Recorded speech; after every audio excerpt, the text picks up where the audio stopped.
Hi friends, welcome to my channel KSNR family. ఎలా ఉన్నారు? అందరూ బాగున్నారా? అందరూ బాగుండాలని మనస్ఫూర్తిగా కోరుకుంటున్నాను. ఈ రోజున మీకు పాల్గొన్న పౌర్ణమి మనకి లక్ష్మీదేవి పాల సముద్రంలో బంగారు కమలంలో ఉద్భవించిన రోజు, లక్ష్మీదేవి పుట్టినరోజు, పాల్గొన పౌర్ణమి, ఉత్తరా నక్షత్రం ఉన్న సమయంలో లక్ష్మీదేవి పుట్టినరోజు మన ప్రపంచానికి ఎంతో అదృష్టమైన రోజుగా చెప్పవచ్చండి. ఇటువంటి మంచి రోజున, పవిత్రమైన రోజున లక్ష్మీదేవి పూజ ఎలా చేసుకోవాలి అనే విషయం గురించి మీకు ఈ రోజున పూర్తిగా తెలియచేస్తాను. ఈ వీడియో ఎండింగ్ వరకు చూడండి, అన్ని విషయాలు మీకే అర్థమవుతాయి. అంతకన్నా ముందుగా నా ఛానల్ని ఎవరైనా మొదటిసారి చూస్తున్నట్లయితే ప్లీజ్ నా ఛానల్ని సబ్స్క్రైబ్ చేసుకోండి. పక్కనే ఉన్న బెల్ ఐకాన్ని క్లిక్ చేయండి. ఆల్ ఆప్షన్ వస్తుంది. ఆల్ ఆప్షన్ మీద క్లిక్ చేస్తే నేను ఎప్పుడు వీడియో అప్లోడ్ చేసిన నోటిఫికేషన్ అనేది మీ వరకు వస్తుంది. ఇక వీడియోలోకి వెళ్ళిపోదాము. ముందుగా మనకి ఫాల్గుణ మాసంలో వచ్చే పౌర్ణమి చాలా పవిత్రమైన రోజు. ఈ రోజున తెల్లవారుజామునే నిద్రలేచి ఇల్లు శుభ్రంగా ఉంచుకోవాలి. అంటే ముందు రోజే ఇల్లు శుభ్రం చేసుకొని బూజులు అలాంటివి ఏమీ లేకుండా, ఇంట్లో దుమ్ము ధూళి బూజులు ఏమీ లేకుండా శుభ్రంగా ఉంచుకోవాలి. ఈ ఫాల్గుణ పౌర్ణమి రోజున తెల్లవారుజామునే నిద్రలేచి ఇంటి ముందు శుభ్రం చేసుకొని, ఇంటి ముందు ముగ్గు పెట్టుకొని, పసుపు కుంకుమ వేసుకొని, గడపను కూడా శుభ్రంగా క్లీన్ చేసుకొని, ఇవన్నీ కూడా ముందు రోజే క్లీన్ చేసుకొని పెట్టుకుంటే, ముందు రోజే గడపకి పసుపు కుంకుమ అందంగా అలంకరణ చేసుకుంటే మనం పూజ చేసుకునే రోజు కొంచెం ఈజీగా ఉంటుందన్నమాట. అయితే ముందు రోజే తులసి కోటను కూడా శుభ్రం చేసుకోవాలి. తులసి కోట ఉన్న ఇంట్లో, ప్రతి ఇంట్లో కూడా లక్ష్మీదేవి విష్ణుమూర్తి ఉంటారని మనకి పెద్దలు చెప్తూ ఉంటారు కదా. లక్ష్మీదేవి పుట్టినరోజు కాబట్టి ముందు రోజే మనం తులసి కోటని శుభ్రంగా చేసుకొని అందంగా అలంకరణ చేసుకోవాలి.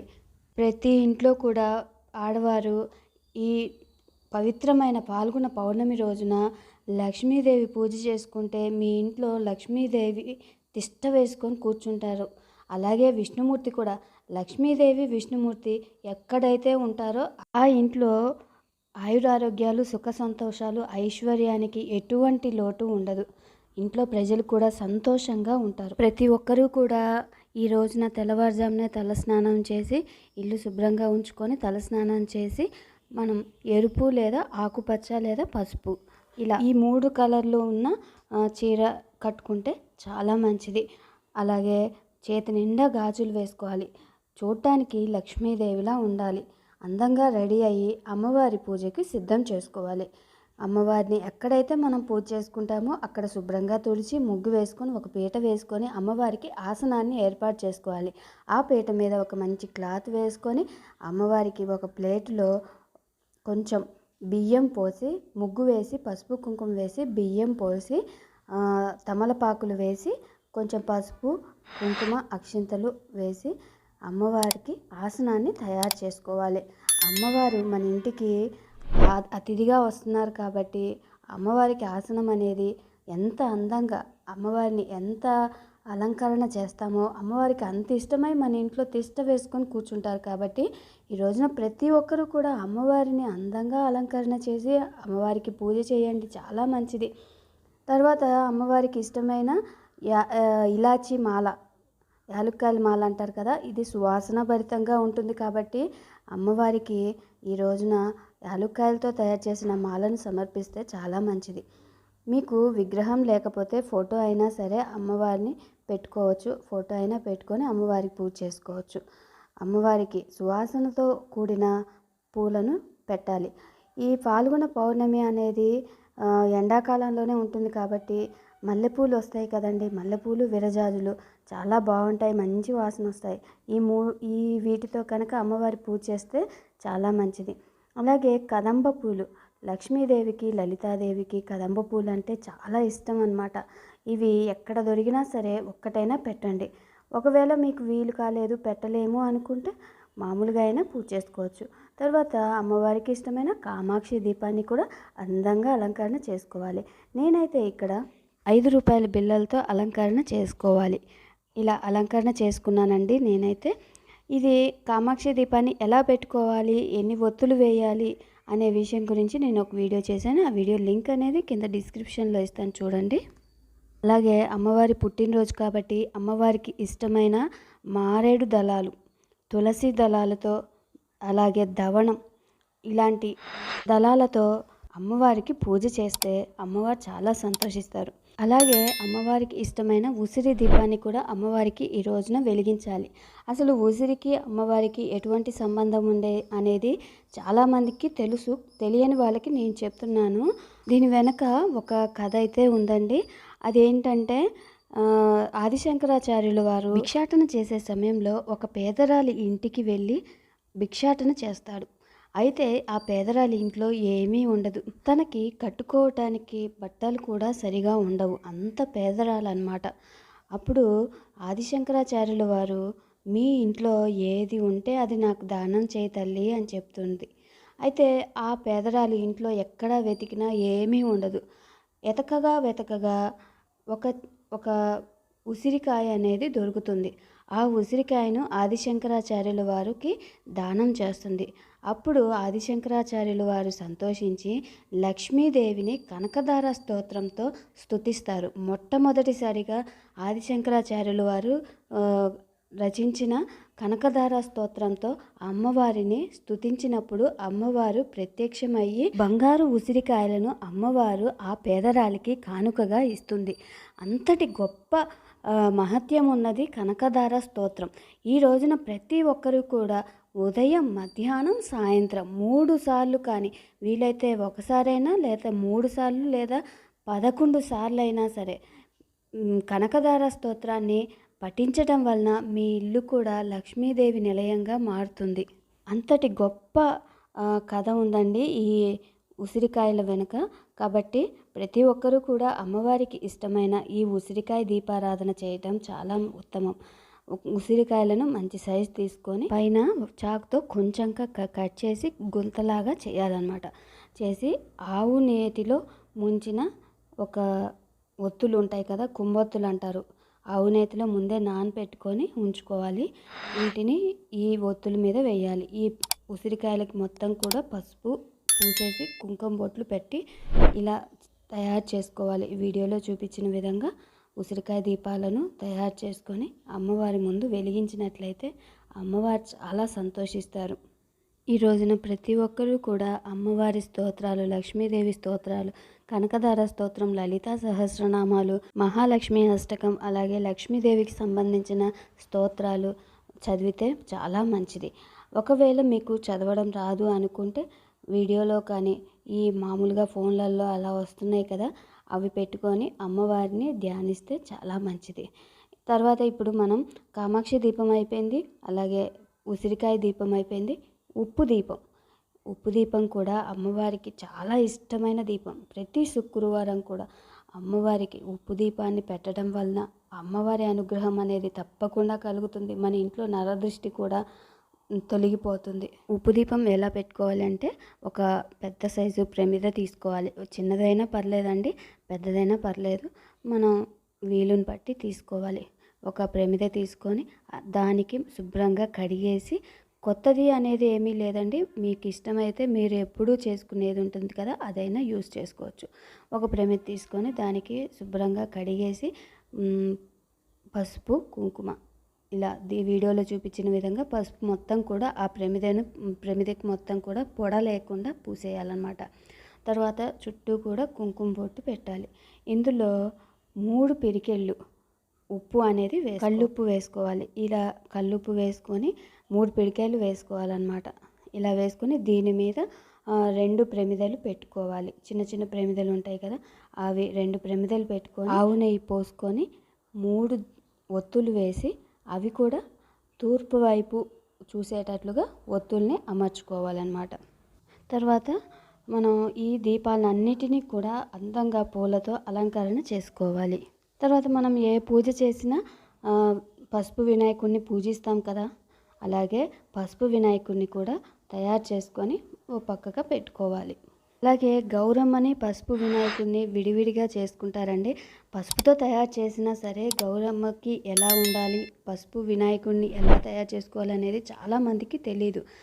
ఎలా తయారు చేసుకోవాలి ఎలా అనేది నేను ఒక వీడియో చేశాను. ఆ వీడియో లింక్ అనేది కింద డిస్క్రిప్షన్లో ఇస్తాను చూడండి. తర్వాత ఏకహారతితో కానీ అగరబత్తీలతో కానీ దీపారాధన చేసుకోవాలి. ఇక్కడ మనం 3 రకాల దీపారాధన చేసుకోవాలి. ఒకటి కామాక్షి దీపాన్ని, అలాగే ఉసిరిక దీపాలను, ఉప్పు దీపాలను, ఇలా 3 రకాల దీపాలను మనం వెలిగించుకోవడం వలన మంచి శుభం జరుగుతుంది. దీపం జ్యోతి పరబ్రహ్మ దీపం సర్వతోమోపహం దీపేన సాధ్యతే సర్వం సంధ్యాదీపం నమోస్తుతే అని ధ్యానించి దీపాన్ని వెలిగించి దీపం దగ్గర 2 అక్షింతలను ఉంచాలి. తర్వాత సంకల్పం ఆచమనం చేసుకోవాలి. ఆచమనం ఎలా చేయాలి అంటే మనం ముందుగా 2 పంచపాత్రలను అయితే సిద్ధం చేసుకోవాలి. ఒకటి దేవుడికి షోడశోపచార పూజ చేసుకోవటానికి, దేవుడికి ఆచమనం అలాంటి కార్యక్రమాలన్నీ చేయటానికి ఒకటి పంచపాత్ర. అందులో కొంచెం నీరు తీసుకొని కొంచెం పసుపు, కుంకుమ, అక్షంతలు, ఒక పువ్వును పెట్టుకొని ఒక ఉద్దరిని వేసుకొని దేవుడి దగ్గర పెట్టుకోవాలి. ఇంకొక పంచపాత్రలో మనం ఆచమనం చేయటానికి ఇంకొక పంచపాత్రని పెట్టుకోవాలన్నమాట. దేవుడికి పెట్టిన పంచపాత్రలో మీద ఒక చెయ్యి ఇలా పెట్టేసి గంగేచ యమునేశ్ చైవ సింధు కావేరి కృష్ణ గోదావరి అస్మిన్ జలేస్మిన్ అనే మంత్రం చదివి ఈ కలశంలో ఉన్న నీటిని ఒక ఆకుతో మంచిగా లేదా ఒక పువ్వుతో మన దగ్గర ఉన్న పూజా ద్రవ్యాలు, పూజా వస్తువుల మీద చల్లాలి. అలాగే మన మీద మన పక్కన ఎవరైనా పూజ చేసే వాళ్ళు ఉంటే వారి మీద చల్లి శుద్ధి చేసినట్టు అవుతుందన్నమాట. తర్వాత ఇంకొక పంచపాత్రలో నీళ్ళతో మనం ఆచమనం చేసుకోవాలి. కుడి అరచేతిని గోకర్ణంలాగా చేసుకొని ముందుగా మనం ఉద్ధరిణితో 3 సార్లు ఓం కేశవాయ స్వాహ, ఓం నారాయణాయ స్వాహ, ఓం మాధవాయ స్వాహ అంటూ 3 సార్లు తీసుకోవాలి. తర్వాత నీటితో చేతిని శుభ్రం చేసుకొని పెదవులు శుభ్రం చేసుకొని ఓం గోవిందాయ నమః, ఓం విష్ణువే నమః, ఓం మధుసూదనాయ నమః, ఓం పద్మనాభాయ నమః, ఓం దామోదరాయ నమః, ఓం సంకర్షణాయ నమః, ఓం వాసుదేవాయ నమః, ఓం ప్రద్యుమ్నాయ నమః, ఓం అనిరుద్ధాయ నమః, ఓం పురుషోత్తమాయ నమః, ఓం అధోక్షజాయ నమః, ఓం నారసింహాయ నమః, ఓం అచ్యుతాయ నమః, ఓం జనార్దనాయ నమః, ఓం ఉపేంద్రాయ నమః, ఓం హరయే నమః, ఓం శ్రీకృష్ణాయ నమః అని 21 నామాలను చదువుకున్న తర్వాత కొన్ని అక్షంతలను చేతిలో పట్టుకొని ఉత్తిష్టంతు భూత పిశాచః ఏతే భూమి భారకః ఏతేష మా విరోధేన బ్రహ్మకర్మ సమారభే అని అక్షంతలు వాసన చూచి 4 వైపులో వేసుకోవాలి. తర్వాత సంకల్పం చెప్పుకోవాలి. మీరు పూజ చేసే రోజున తిథి, నక్షత్రం, వారం, అలాగే సంవత్సరం పేరు, దక్షిణాయనం లేదా మీ ఇంట్లో చేస్తున్నట్లుగా భావించి మీ ఇంట్లో అంటే సొంత ఇల్లు లేదా అద్దె ఇల్లు అని మనసులో తలుచుకొని మీ గోత్రం పేరు, మీ యజమాని పేరు, యజమాని తర్వాత మీ పేరు, మీ పిల్లల పేరు ఇలా తలుచుకొని లక్ష్మీదేవికి నేను లక్ష్మీదేవి పుట్టినరోజు సందర్భంగా పూజ చేస్తున్నాను, మాకంతా శుభం కలుగు తల్లి అని లక్ష్మీదేవి పూజ చేసుకొని లక్ష్మీదేవికి నమస్కారం చేసుకోవాలి. తర్వాత వినాయకుని పూజ చేసుకోవాలి. ముందుగా మనం గణపతి పూజ చేసుకునేటప్పుడు పసుపు వినాయకుని తయారు చేసుకొని పక్కన పెట్టుకొని పసుపు వినాయకుడికి షోడశోపచార పూజ చేయాలి. ఆసనం సమర్పయామి, ఆవాహనం సమర్పయామి, వస్త్రం సమర్పయామి ఇలా 16 ఉపచారాలు ఉంటాయి. మన ఇంటికి ఎవరైనా అతిథి వస్తే వారిని కూర్చోండి అని చెప్పి వారికి అన్ని ఉపచారాలు చేస్తాం కదా. ఆసనం సమర్పయామి, ఆసనం ఇస్తాము, ఇలా అన్ని ఉపచారాలు చేస్తాం కదా. అలానే మనం వినాయకుడికి కూడా అన్ని ఉపచారాలు చేసిన తర్వాత అక్షంతలతో 108 వినాయకుని నామాలతో పూజ చేయాలి. తర్వాత వినాయకుడికి నైవేద్యాన్ని సమర్పించాలి, తాంబూలం సమర్పించాలి, ధూపాన్ని చూపించాలి, దీపాన్ని చూపించాలి. ఇలా అన్నీ కూడా ఉపచారాలు అన్నమాట. ఇవన్నీ కూడా వినాయకునికి చేయాలన్నమాట. ఇలా చేసిన తర్వాత నైవేద్యం అంటే కొంచెం బెల్లం ముక్క అయినా సరే, అరటిపండు అయినా సరే నైవేద్యంగా సమర్పించాలి. తర్వాత నమస్కారం చేసుకోవాలి. స్వామి, నేను ఈ రోజున లక్ష్మీదేవి పుట్టినరోజు సందర్భంగా లక్ష్మీ పూజ చేసుకుంటున్నాను.